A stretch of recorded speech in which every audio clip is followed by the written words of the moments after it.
Hello friends, आज हम बात करेंगे यूनिट नंबर 7 के बारे में, संरचना और परिवर्तन। तो ये बेसिकली हम फैमिली की जो स्ट्रक्चर, जो चेंजेस आ रहे हैं उसके अंदर, उसके बारे में बात करेंगे। स्ट्रक्चर मतलब जो फैमिली आप छोटी होती जा रही है ना। पहले संयुक्त परिवार हुआ करते थे, साथ में सारी फैमिली यानी कि दादा दादी, चाचा चाची सब रहा करते थे, पर अब ऐसा नहीं होता है। ठीक है, तो उसी के बारे में बात करेंगे कि उसके पीछे क्या कारण है, कारक। ठीक है, और उसके पीछे गतिशीलता यानी कि जो चेंजेस आ रहे हैं वो कैसे आ रहे हैं, क्यों आ रहे हैं, उनके बारे में। तो परिचय तो हमने बता ही दिया है आपको क्या है इसके अंदर। हम बात करेंगे डायरेक्ट परिवार के प्रकार के बारे में। ठीक है, तो परिवार के प्रकार क्या है ये देख लिया आपके सामने। आकार या संयोजन, जिसके अंदर हम एकल परिवार के बारे में पढ़ते हैं, है ना। एकल परिवार के बारे में आपको एक्सप्लेन करने की जरूरत है नहीं। ठीक है, एकल परिवार यानी कि सिंगल फैमिली, जिसमें कि माता पिता और उनके बच्चे होते हैं। वैवाहिक परिवार, इसके अंदर सिर्फ वधू और वर होते हैं, यानी कि लड़का और लड़की, उनके बच्चे नहीं होते हैं।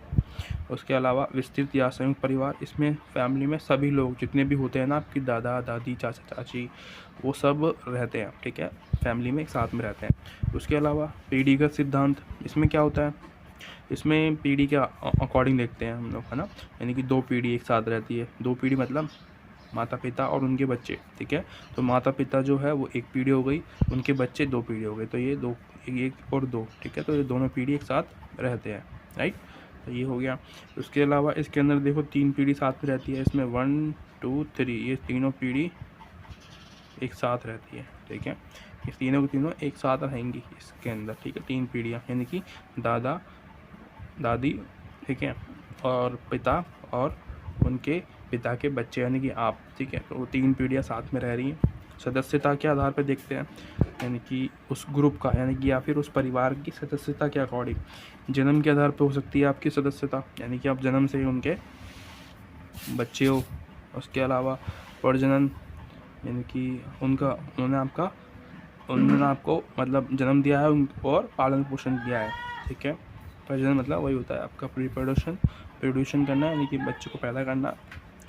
इसके अलावा परिवार व्यवस्था में विभिन्नताएं, तो कुछ डिफ्रेंशिएशन आ रहे हैं आपके सामने आज परिवार में। जैसे कि अधिकार संरचना, जिसमें कि अधिकार चेंजेस होते हैं हर समाज में अलग अलग हिसाब से। पता है आपको, जो देखा जाता है मोस्टली वो होता है पिता के अकॉर्डिंग, है ना। पिता की जो सत्ता होती है वो आप ज़्यादा देखते हो, जिसमें कि आप ये देखते हो कि जो फादर होते हैं वो घर में मेन होते हैं। ठीक है, उन्हीं की चलती है, उनके अलावा किसी की नहीं चलती। ठीक है, ऐसे ही कुछ फैमिलियाँ होती हैं, बहुत कम फैमिलियाँ होती हैं यहाँ पे कि माता की सत्ता होती है। ठीक है, गुजरात की साइड में शायद देखा है मैंने, वहाँ पे माता की सत्ता ज़्यादा होती है, वहाँ पे माता ही सर्वोपरि होती है। ठीक है, तो माता वो चलाती है पूरा परिवार, राइट। उसके अलावा संयुक्त या फिर एकल परिवार, आप बहुत ज़्यादा सुना होगा। संयुक्त मतलब जिसमें सभी लोग साथ में रहते हैं फैमिली के, हमने बात कर रखी है। एकल सिंगल फैमिली, नाभिकीय परिवार यानी कि सेम बात, ये दोनों एक ही है। ठीक है, एक ही बात है। नाभिकीय मतलब ये थोड़ा इसका डेफिनेशन चेंज हो जाएगा। इसमें हम ये कहेंगे कि 2 पीढ़ियाँ साथ में रहती है। इसमें हम क्या बोलेंगे, इसमें माता पिता और उनके बच्चे साथ में रहते हैं, ऐसा बोलेंगे। ठीक है, उसके अलावा यहाँ पर आप कुछ विशेषताएँ देखोगे। ठीक है, संयुक्त परिवार की विशेषताएं हैं ये।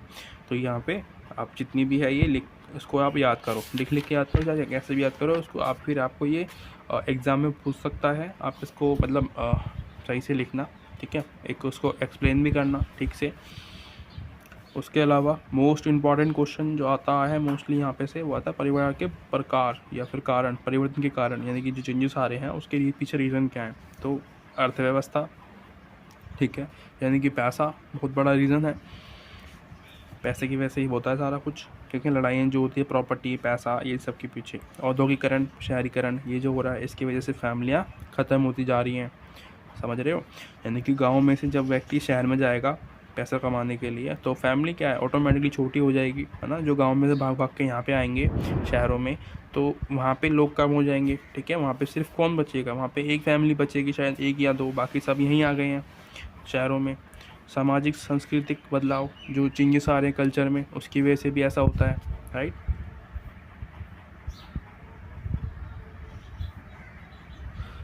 ठीक है, ये इसकी वजह से भी होता है।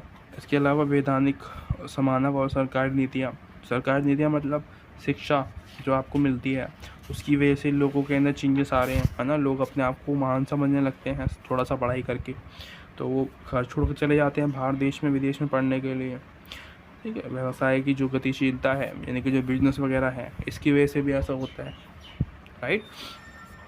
परिवार संरचना में जो बदलाव है उसके कुछ दृष्टिकोण आपके सामने हैं यहाँ पे, जैसे कि मैन और मॉर्गन के दोनों के सिद्धांत एक साथ है। विकासवादी के बारे में बताते हैं ये, यानी कि जो विकास हो रहा है ना, वो विकास तो हो रहा है लेकिन उसकी वजह से फैमिलियों में जो प्रभाव पड़ रहा है उसके बारे में ये बेसिकली बात करते हैं, ठीक है। ये आप यहाँ पे आपको ये मिलेगा। एकलीकरण के अंदर सिद्धांत जो है इसके अंदर ये बताया गया है कि आप जो सेपरेट हो जाते हैं, अपनी फैमिली जो अलग कर लेते हैं, उसके बारे में है ये। और जो कि आज का नहीं है, ये बहुत पहले से है, औद्योगिकरण क्रांति के समय से ही ये स्टार्ट हो गया था, राइट। संयुक्त एकल या सत्य परिवार, इसमें क्या होता है, इसमें भारत की दृष्टिकोण से समझाया गया है कि बेशक भारत के अंदर क्या होता है, परिवार अलग हो जाए, ठीक है, परिवार अलग हो जाए या फिर फैमिली मतलब कि 3-4 पीढ़ियाँ एक साथ रहा करती थी, यानी कि दादा, उनके बच्चे, यानी कि 2 बच्चे हैं, चाचा और चाची, और उनके आपके पापा, ठीक है, तो वो साथ में रहा करते थे। पर आप जो है शहर में आ गए हो, तो उसकी वजह से क्या हो रहा है, आप लोगों को लगता है कि आपका परिवार नहीं है, पर आप कभी भी उनके साथ संपर्क में हो, ठीक है, आप रोज़ बात करते हो उनसे, या हफ्ते में एक बार करते हो, महीने में एक बार करते हो उनसे, आप कांटेक्ट में हो, और आप शादी ब्याह में कहीं भी फंक्शन होता है तो वहाँ पर जाते हो आप। तो ये क्या है, ये आप ये नहीं कहोगे कि आपका जो फैमिली से तो रिलेशनशिप है वो ख़राब हो गया है, नहीं, ऐसा नहीं है। आप किसी रीज़न से आप पैसा कमाने के लिए, ठीक है, अपनी फैमिली को पालने के लिए आए हो, तो इनको ऐसा लगता है सिद्धांतवादियों को, भारत के अगर दृष्टिकोण से देखा जाए तो कभी भी ये ख़राब नहीं होता, ठीक है, हमारा परिवार हमेशा बना रहता है, इनकी नज़रों में ऐसा है इसका एग्जाम्पल, ठीक है। इसके अलावा कुछ नए स्वरूप सामने आए हैं आपके, ठीक है, जैसे कि इच्छित परिवार होता है या चयनित परिवार होता है, इस दोनों में फ़र्क क्या है, थोड़ा सा हल्का सा ही फ़र्क है वैसे। इच्छा वो लोग होते हैं जो कि अपनी मर्ज़ी से अपनी परिवार क्रिएट करते हैं, बनाते हैं, उनके साथ रहना स्टार्ट कर देते हैं, राइट। जैसे कि किन्नरों का ग्रुप, ठीक है, वो सब एक साथ रहते हैं, उनकी जो जेंडर होता है वो सेम होता है। यहाँ पे चयनित परिवार यानी कि जो हमने चूज़ किया है परिवार रहने के लिए, ठीक है, हम जिस परिवार को हम चूज़ करते हैं कि मैं इस परिवार के साथ रहूँगा, उसको हम चयनित परिवार कहते हैं।